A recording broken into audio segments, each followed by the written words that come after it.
श्री दुर्गा सप्तशती का चतुर्थ अध्याय। इंद्रादि देवताओं द्वारा देवी की स्तुति। ध्यान। सिद्धि की इच्छा रखने वाले पुरुष जिनकी सेवा करते हैं तथा देवता जिन्हें सब ओर से घेरे रहते हैं, उन जया नाम वाली दुर्गा देवी का ध्यान करें। उनके श्रीअंगों की आभा काले मेघ के समान श्याम है। वे अपने कटाक्षों से शत्रु समूह को भय प्रदान करती हैं। उनके मस्तक पर आबद्ध चंद्रमा की रेखा शोभा पाती है। वे अपने हाथों में शंख, चक्र, कृपाण और त्रिशूल धारण करती हैं। उनके 3 नेत्र हैं। वे सिंह के कंधे पर चढ़ी हुई हैं और अपने तेज से तीनों लोगों को परिपूर्ण कर रही हैं। ऋषि कहते हैं, अत्यंत पराक्रमी दुरात्मा महिषासुर तथा उसकी दैत्य सेना के देवी के हाथ से मारे जाने पर इंद्र आदि देवता प्रणाम के लिए गर्दन तथा कंधे झुकाकर उन भगवती दुर्गा का उत्तम वचनों द्वारा स्तवन करने लगे। उस समय उनके सुंदर अंगों में अत्यंत हर्ष का कारण रोमांच हो आया था। देवता बोले, संपूर्ण देवताओं की शक्ति का समुदाय ही जिनका स्वरूप है तथा जिन देवी ने अपनी शक्ति से संपूर्ण जगत को व्याप्त कर रखा है, समस्त देवताओं और महर्षियों की पूजनीय उन जगदम्बा को हम भक्तिपूर्वक नमस्कार करते हैं। वे हम लोगों का कल्याण करें। जिनके अनुपम प्रभाव और बल का वर्णन करने में भगवान शेषनाग, ब्रह्मा जी और महादेव जी भी समर्थ नहीं हैं, वे भगवती चंडिका संपूर्ण जगत का पालन एवं अशुभ भय का नाश करने का विचार करें। जो पुण्य आत्माओं के घरों में स्वयं ही लक्ष्मी रूप से, पापियों के यहाँ दरिद्रता रूप में, शुद्ध अंतकरण वाले पुरुषों के हृदय में बुद्धि रूप में, सत्पुरुषों में श्रद्धा रूप में तथा कुलीन मनुष्य में लज्जा रूप में निवास करती हैं, उन आप भगवती दुर्गा को हम नमस्कार करते हैं। देवी, आप संपूर्ण विश्व का पालन कीजिए। देवी, आपके इस अचिंत्य रूप का, असुरों का नाश करने वाले भारी पराक्रम का तथा समस्त देवताओं और दैत्यों के सम्मक्ष युद्ध में प्रकट किए गए आपके अद्भुत चरित्रों का हम किस प्रकार वर्णन करें। आप ही संपूर्ण जगत की उत्पत्ति में कारण हैं। आप में सत्वगुण, रजोगुण और तमोगुण ये तीनों गुण मौजूद हैं, तो भी दोषों के साथ आपका संसर्ग नहीं जान पड़ता। भगवान विष्णु और महादेव जी आदि देवता भी आपका पार नहीं पाते। आप ही सबका आश्रय हैं। ये समस्त जगत आपका अंशभूत है, क्योंकि आप सबकी आदिभूत अव्याकृता परा प्रकृति हैं। देवी, संपूर्ण यज्ञों में जिसके उच्चारण से सब देवता तृप्ति लाभ करते हैं, वह स्वाहा आप ही हैं। इसके अतिरिक्त आप पितरों की भी तृप्ति का कारण हैं, अतः सब लोग आपको स्वधा भी कहते हैं। देवी, जो मोक्ष की प्राप्ति का साधन है, अचिंत्य महाव्रत स्वरूपा है, समस्त दोषों से रहित, जितेंद्रिय, तत्व को ही सार वस्तु मानने वाले तथा मोक्ष की अभिलाषा रखने वाले मुनिजन जिसका अभ्यास करते हैं, वह भगवती परा विद्या आप ही हैं।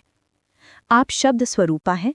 अत्यंत निर्मल ऋग्वेद, यजुर्वेद तथा उद्गीत के मनोहर पदों के पाठ से युक्त सामवेद का भी आधार आप ही हैं। आप देवी त्रयी और भगवती अर्थात 6 ऐश्वर्यों से युक्त हैं। इस विश्व की उत्पत्ति एवं पालन के लिए आप ही वार्ता यानी खेती एवं आजीविका के रूप में प्रकट हुई हैं। आप संपूर्ण जगत की घोर पीड़ा का नाश करने वाली हैं। देवी, जिससे समस्त शास्त्रों के सार का ज्ञान होता है, वह मेधा शक्ति आप ही हैं। दुर्गम भवसागर से पार उतारने वाली नौका रूप दुर्ग देवी भी आप ही हैं। आपकी कहीं भी आसक्ति नहीं है। कैठब के शत्रु भगवान विष्णु के वक्ष स्थल में एकमात्र निवास करने वाली भगवती लक्ष्मी तथा भगवान चंद्रशेखर द्वारा सम्मानित गौरी देवी भी आप ही हैं। आपका मुख मंद मुस्कान से सुशोभित, निर्मल, पूर्ण चंद्रमा के बिंब का अनुकरण करने वाला और उत्तम सुवर्ण की मनोहर कांति से कमनीय है। तो भी उसे देखकर महिषासुर को क्रोध हुआ और सहसा उसने उस पर प्रहार कर दिया। यह बड़े ही आश्चर्य की बात है।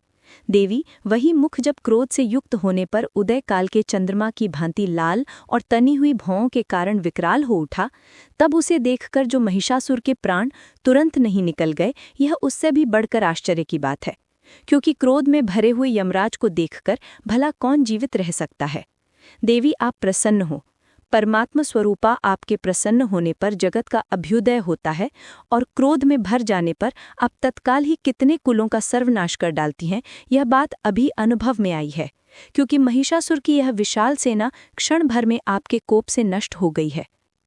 सदा अभ्युदय प्रदान करने वाली आप जिन पर प्रसन्न रहती हैं, वे ही देश में सम्मानित हैं। उन्हीं को धन और यश की प्राप्ति होती है। उन्हीं का धर्म कभी शिथिल नहीं होता। तथा वे ही अपने हृष्ट पुष्ट स्त्री, पुत्र और भृत्यों के साथ धन्य माने जाते हैं। देवी, आप ही की कृपा से पुण्य आत्मा पुरुष प्रतिदिन अत्यंत श्रद्धापूर्वक सदा सब प्रकार के धर्मानुकूल कर्म करता है और उसके प्रभाव से स्वर्ग लोक में जाता है। इसलिए आप तीनों लोकों में निश्चय ही मनोवांछित फल देने वाली हैं। माँ दुर्गे, आप स्मरण करने पर सब प्राणियों का भय हर लेती हैं और स्वस्थ पुरुषों द्वारा चिंतन करने पर उन्हें परम कल्याणमयी बुद्धि प्रदान करती हैं। दुख, दरिद्रता और भय हरने वाली देवी, आपके सिवा दूसरी कौन है जिसका चित्त सबका उपकार करने के लिए सदा ही दयार्द्र होता है। देवी, इन राक्षसों के मारने से संसार को सुख मिले तथा ये राक्षस चिरकाल तक नरक में रहने के लिए भले ही पाप करते रहे हों, इस समय संग्राम में मृत्यु को प्राप्त होकर स्वर्गलोक में जाएं, निश्चय ही यही सोचकर आप शत्रुओं का वध करती हैं। आप शत्रुओं पर शस्त्रों का प्रहार क्यों करती हैं? समस्त असुरों को दृष्टिपात मात्र से ही भस्म क्यों नहीं कर देती? इसमें एक रहस्य है। ये शत्रु भी हमारे शस्त्रों से पवित्र होकर उत्तम लोकों में जाएं। इस प्रकार उनके प्रति भी आपका विचार अत्यंत उत्तम रहता है। खड्ग के तेजोपुंज की भयंकर दीप्ति तथा आपके त्रिशूल के अग्रभाग की घनीभूत प्रभा से चौंधियाकर जो असुरों की आंखें फूट नहीं गई थीं, उसमें कारण यही था कि वे मनोहर रश्मियों से युक्त चंद्रमा के समान आनंद प्रदान करने वाले इस सुंदर मुख का दर्शन करते थे। देवी, आपका शील दुराचारियों के बुरे बर्ताव को दूर करने वाला है। साथ ही यह रूप ऐसा है जो कभी चिंतन में भी नहीं आ सकता और जिसकी कभी दूसरों से तुलना भी नहीं की जा सकती, तथा आपका बल और पराक्रम तो उन दैत्यों का भी नाश करने वाला है जो कभी देवताओं के पराक्रम को भी नष्ट कर चुके थे। इस प्रकार आपने शत्रुओं पर भी अपनी दया ही प्रकट की है। वरदायिनी देवी, आपके इस पराक्रम की तुलना किसके साथ हो सकती है? और शत्रुओं को भय देने वाला एवं अत्यंत मनोहर ऐसा रूप भी आपके सिवा और कहाँ है? हृदय में कृपा और युद्ध में निष्ठुरता, ये दोनों बातें तीनों लोकों के भीतर केवल आप में ही देखी गई हैं। मातः आपने शत्रुओं का नाश करके इस समस्त त्रिलोकी की रक्षा की है, उन शत्रुओं को भी युद्ध भूमि में मारकर स्वर्गलोक में पहुंचाया है तथा उन्मत्त दैत्यों से प्राप्त होने वाले हम लोगों के भय को भी दूर कर दिया है। आपको हमारा नमस्कार है। देवी, आप शूल से हमारी रक्षा करें। अंबिके, आप खड्ग से भी हमारी रक्षा करें तथा घंटा की ध्वनि और धनुष की टंकार से भी हम लोगों की रक्षा करें। चंडिके, पूर्व, पश्चिम और दक्षिण दिशा में आप हमारी रक्षा करें तथा ईश्वरी, अपने त्रिशूल को घुमाकर आप उत्तर दिशा में भी हमारी रक्षा करें। तीनों लोकों में जो आपके परम सुंदर एवं अत्यंत भयंकर रूप विचरते रहते हैं, उनके द्वारा भी आप हमारी तथा इस भूलोक की रक्षा करें। अंबिके, आपके कर पल्लवों में शोभा पाने वाले खड्ग, शूल आदि जो अस्त्र हों, उन सब के द्वारा आप सब ओर से हम लोगों की रक्षा करें।